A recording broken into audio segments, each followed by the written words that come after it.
بسم الله الرحمن الرحيم. الرحمن علم القرآن خلق الإنسان علمه البيان. الشمس والقمر بحسبان والنجم والشجر يسجدان.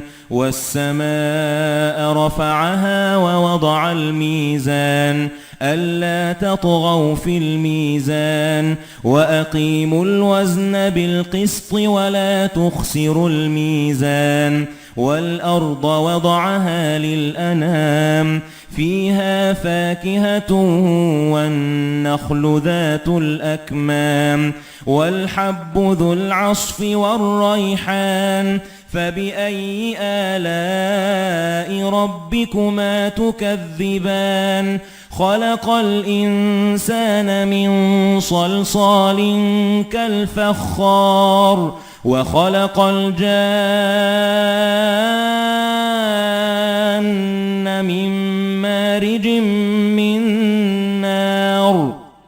فبأي آلاء ربكما تكذبان؟ رب المشرقين ورب المغربين. فبأي آلاء ربكما تكذبان؟ مرج البحرين يلتقيان بينهما برزخ لا يبغيان. فبأي آلاء ربكما تكذبان؟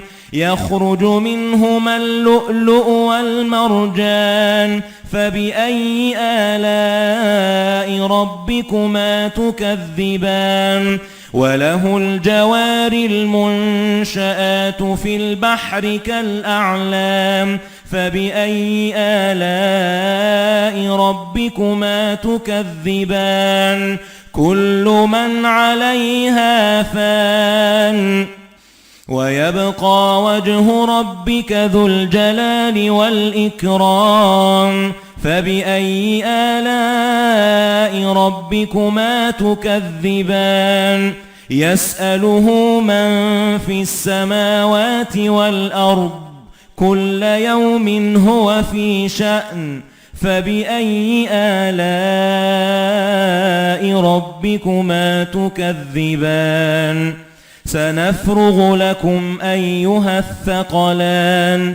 فبأي آلاء ربكما تكذبان؟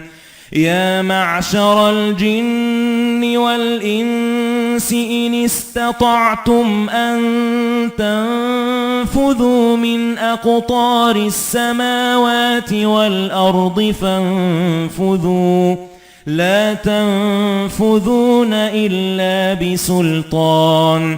فبأي آلاء ربكما تكذبان؟ يرسل عليكما شواظ من نار ونحاس فلا تنتصران. فبأي آلاء ربكما تكذبان؟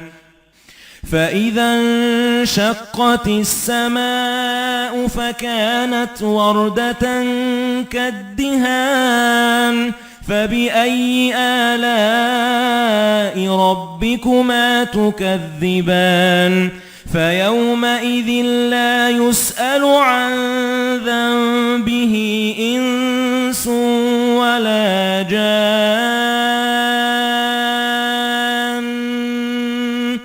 فبأي آلاء ربكما تكذبان؟ يعرف المجرمون بسيماهم فيؤخذ بالنواصي والأقدام. فبأي آلاء ربكما تكذبان؟ هذه جهنم التي يكذب بها المجرمون يطوفون بينها وبين حميم آن. فبأي آلاء ربكما تكذبان؟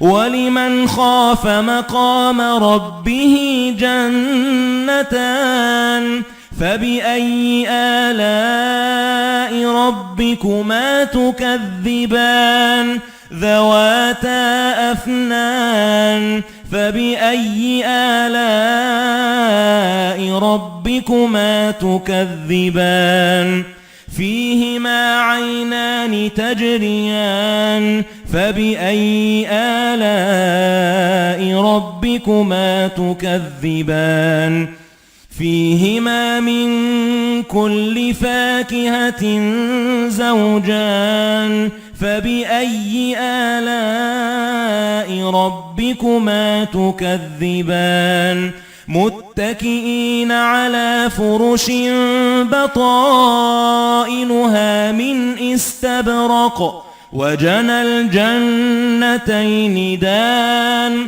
فبأي آلاء ربكما تكذبان فيهن قاصرات الطرف لم يطمثهن إنس قبلهم ولا جان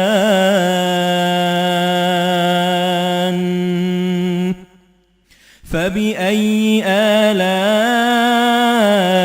ربكما تكذبان كأنهن الياقوت والمرجان فبأي آلاء ربكما تكذبان هل جزاء الإحسان إلا الإحسان فبأي آلاء ربكما تكذبان ومن دونهما جنتان فبأي آلاء ربكما تكذبان مدهامتان